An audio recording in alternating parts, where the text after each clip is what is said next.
అందరికీ నమస్కారం. Welcome to ప్రజాక్షేత్రం.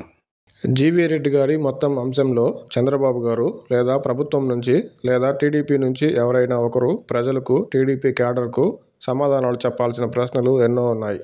AP fibre నెట్లో అధికారుల తీరుపై, తప్పులపై పార్టీలోనూ ప్రభుత్వంలోనూ చెప్పినా ఏ విధమైన ఫలితం లేదు కనుక జీవీ రెడ్డి గారు మీడియా ముందుకు వచ్చారనే ఎక్కువ భాగం ప్రజలు భావిస్తున్నారు.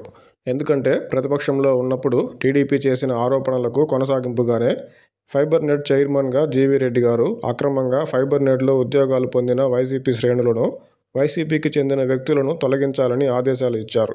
అయితే నెలలు గడుస్తున్నా అందుకు సహకరించని అధికారుల తీరును చివరికి జీవీ రెడ్డి మీడియా ముందు ఎండగట్టారు. ఇందులో టీడీపీకి, ప్రభుత్వానికి తెలియంది కొత్తగా ఏముందో టీడీపీ ముఖ్య నేతలే చెప్పాలి.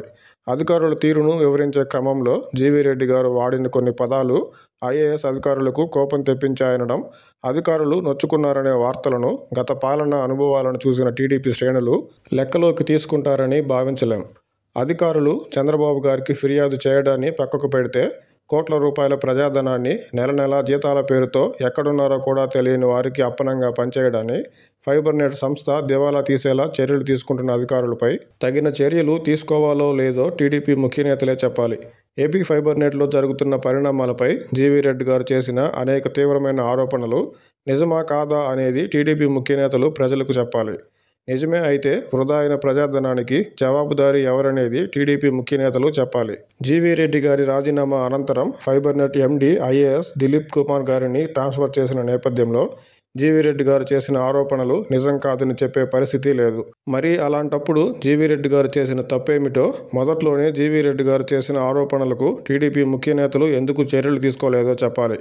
వీటన్నిటికీ సమాధానాలు చెప్పకుండా కేవలం మీడియా ద్వారా జీవీ రెడ్డి గారు అధికారుల తీరును బయటపెట్టడం మహాపాపం అన్నట్టు, దాంతోనే ప్రభుత్వ ప్రతిష్ట దెబ్బతిన్నట్టు, క్రమశిక్షణ తప్పినట్టు మాట్లాడి జీవీ రెడ్డి గారు రాజకీయాలకే స్వస్తి పలికేలా వ్యవహరించడం టీడీపీకి భారీ స్థాయిలోనే నష్టం చేస్తుందని టీడీపీ క్యాడర్లో జీవీ రెడ్డి గారికి వస్తున్న మద్దతును చూస్తే అర్థమవుతుంది.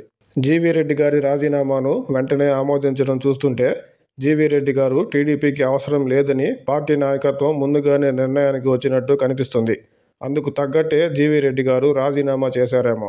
జీవీ రెడ్డి గారి లాంటి విజ్ఞత, విషయ పరిజ్ఞానం, నిబద్ధత, నిజాయితీ కలిగిన నాయకులు టీడీపీకి సమీప భవిష్యత్తులో దొరకరనే చెప్పాలి. అలాంటి నాయకులను కాపాడుకోలేని పార్టీ నాయకత్వం విఫలమైనట్టే లెక్క.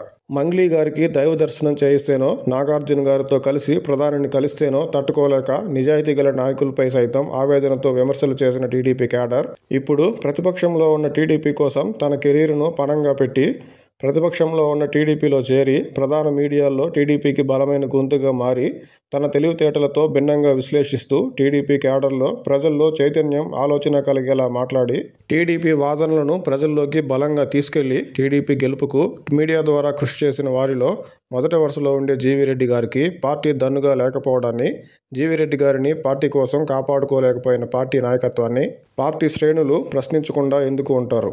జీవీ రెడ్డి గారి ప్రెస్ మీట్తోనే టీడీపీ కానీ ప్రభుత్వానికి కానీ నష్టం జరగలేదని జీవీ రెడ్డి గారికి వస్తున్న మద్దతు చూస్తుంటేనే అర్థమవుతుంది.